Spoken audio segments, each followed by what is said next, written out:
Okay guys, hindi na ako nakapag-video kanina. So ayun, 65 ang pamasahe niya. Binigyan tayo ng 100. May tip tayo ng 35. Ang tip ko pala ngayon ay 36 plus 35, 71 pa lang yung nakukuha natin na tip. 3 bookings pa lang guys, 411 pa lang yung kinikita ko ngayon. Tingnan mo naman. Oh, buti na lang nakaisa ako ng ng long ride. Ito 279 yung binayaran niya, GCash naman yun. So mayroon tayong 225 or 226 pesos. Yun lang nakabawi sa akin ngayon. Tapos kanina mayroon din 164 yung binayaran, yung babayaran niya. 132 na yung malinis sa akin. At nagbigay siya ng 200 pesos. So yung sukli nung 200 hindi na niya kinuha. 8:07 na ako nag-start mag-booking guys. Tingnan natin kung okay ba yung biyahe magdamag. Dito ako napadpad guys. Lower Bikutan Taguig, dito tayo napadpad. At may pumasok na booking. Nandito tayo ngayon guys, so sa may sa may C6 Laguna Lake Highway. At may booking papuntang BGC. Kunin natin to. Message ko nga. Pick up location na po. First time ko makarating sa lugar na to guys. Ma'am Jess ha?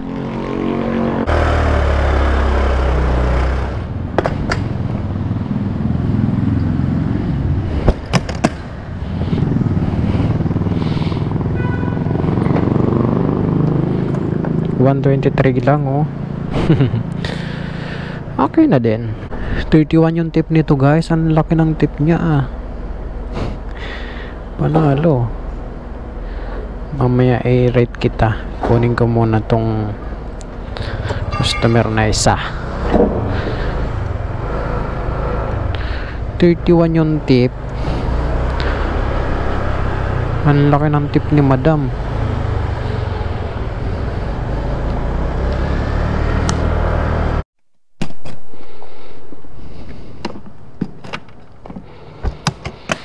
Complete na natin to. Pam, 'di ba? Malinis na yung 46 pesos sa akin doon. Itong may bigyan natin ng 5 star. 31 ba naman yung pinigay plus 31. Lagyan natin ng 31. Naka 181 na tayo na tip guys. Mababait sila ngayon, nagbibigay ng tip. Saan ako dadaan? Mayroong booking.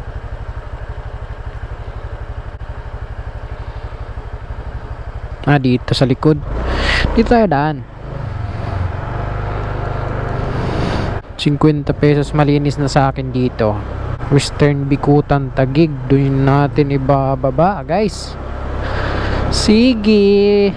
Sige.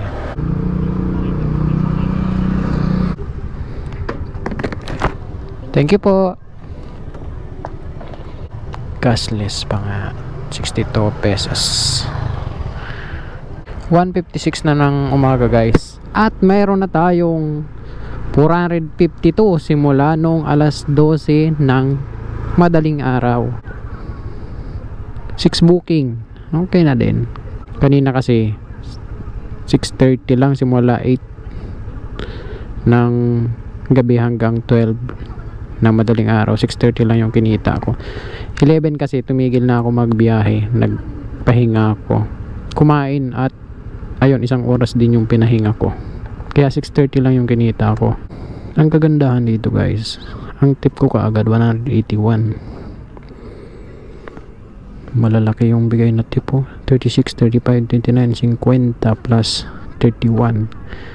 Yun yung nakuha kong tip ngayon. Yun ang kagandahan ngayon panahon na. Medyo malalaki yung tip. Bakit kaya? Magkano? 102 po. Thank you po. May tip na 3 pesos. plus 3. Labas na tayo dito sa Maharlika Village kasi maghanap naman tayo ng panibagong booking. Barangay Maharlika, Taguig. Okay.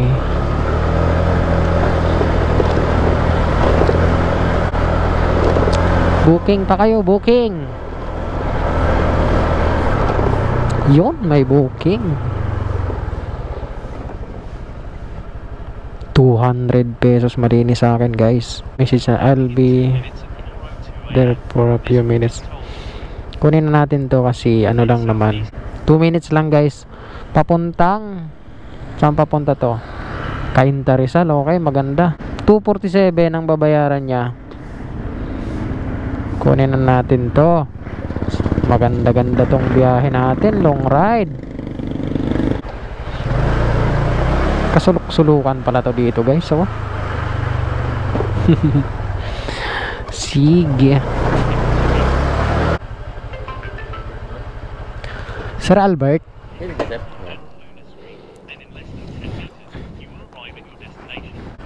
Okay na, sir.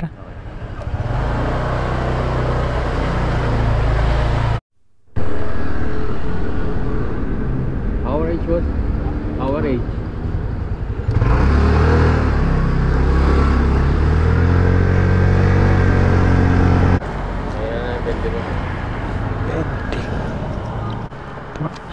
Thank you po. Ayos, guys. 280 binayad niya. 247 lang yung babayaran niya. Mayroon 33 na tip. Plus 33 tip. Nice, buddy. Meron booking 146 pesos. Papuntang Mayamot, Antipulo. 4 minutes papunta dun sa customer natin. Okay, sir. Saan ang chip? Strawberry, Core Pineapple, Straight Valley View. ID pa, sir? Thank you.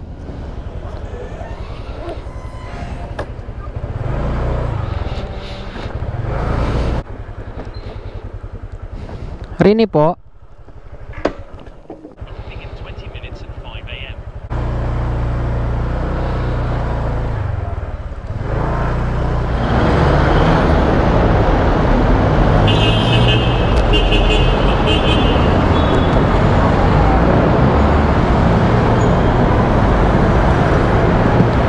Thank you po. 4:58 ang oras natin, guys. Drop off na natin at mayroon tayong tip na 4 pesos plus 4 pesos.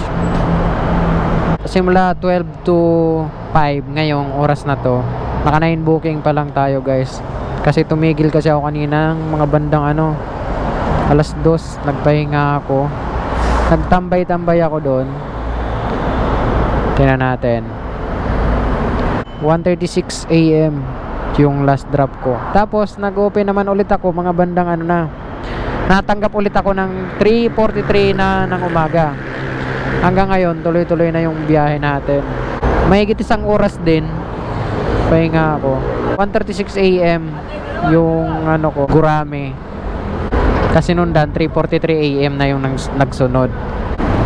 Ganto kasi yan, guys, oh. Para mas madali, imapa na lang natin. Mag-u-turn ako dito, tapos balik ako dito. Dito kasi may mga booking yan, banda. May mga booking dyan hanggang dito sa taas. So ganun ang mangyayari. Kasi kung dire-diretsuhin ko to dito, ito dire-diretsuhin ko yan, dito na ako lalabas yan. Dito ako tatambay niya, no, bandang yung kasi ditong Mayor Hill, Fernando Avenue. Yan. Diyan ako tatambay niyan. Makachamba man lang ng long ride na naman ulit para panalo. U-turn tayo dito. Mahirap kasing mapasukan dito, banda, guys. Makachamba man lang ng long ride ulit pabalik ng Manila. Ayan, pumasok, guys, oh.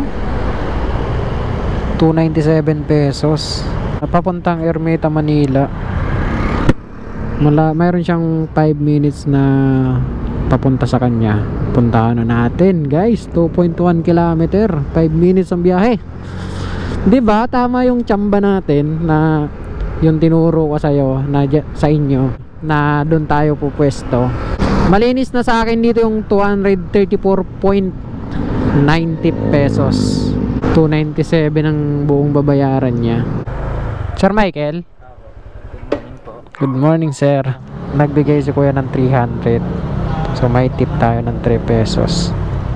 Okay, sige. Oras natin ay 6:35 at nag-set destination na ako guys, pauwi. Kasi mamaya magpapa-maintenance ako ng motor.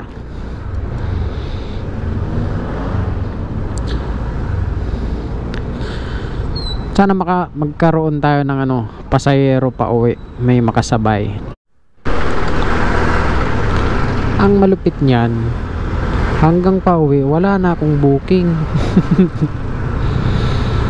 Mula Manila, on the first day of my story,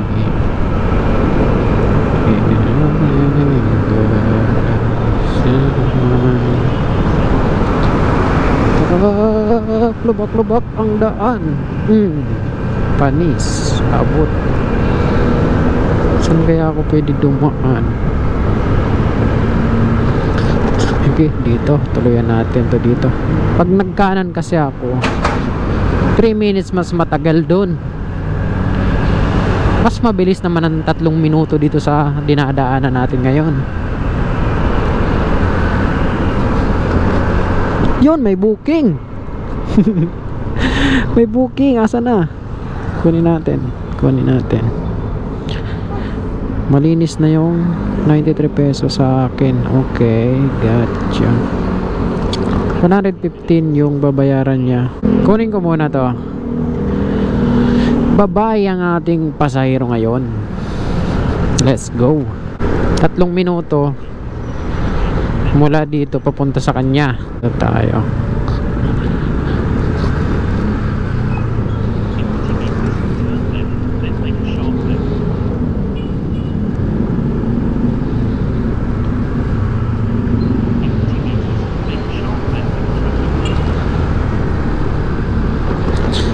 Yun.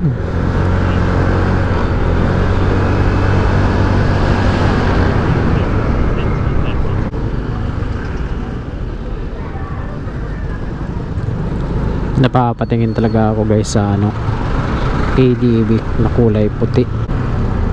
Ito yung si Madam Ma'am Angela. Okay.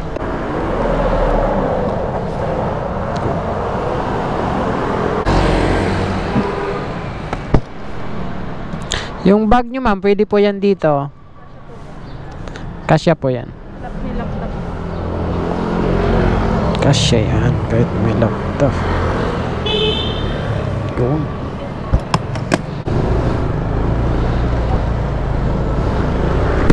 $7.9 kilometer at 24 minutes ang biyahe natin.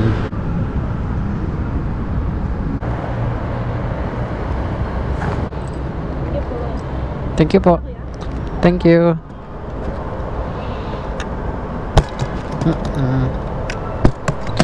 Drop off na natin. Done.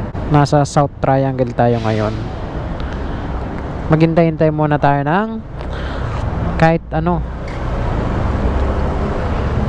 mga 3 to 5 minutes.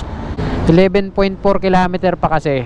Sayang naman kung gagapang tayo walang karga. Malayo-layo din. 7:24 na, wala pa rin booking guys. Alis na tayo dito sa pwesto. Mukhang walang nagbabadyang may mag-book dito. Pumasok dito sa Mindanao Avenue.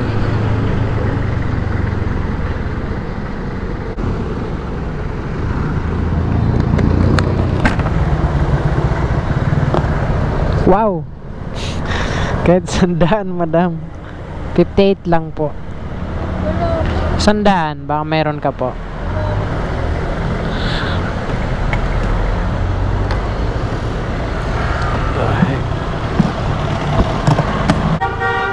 1, 2, 3, 4. Ito po. Salamat po. Drop na natin. Bam! Uwi na. Done.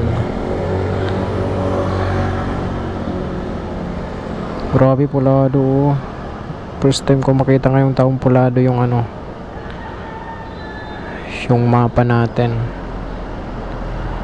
Sige, uwi na tayo. Okay guys, compute na lang natin kung magkano yung gasolina na na-consume natin at bawasin na rin natin ang maintenance, and then ano pa bang babawasan natin? Pagkain. Tingnan natin kung magkano lahat yung in-income na income natin.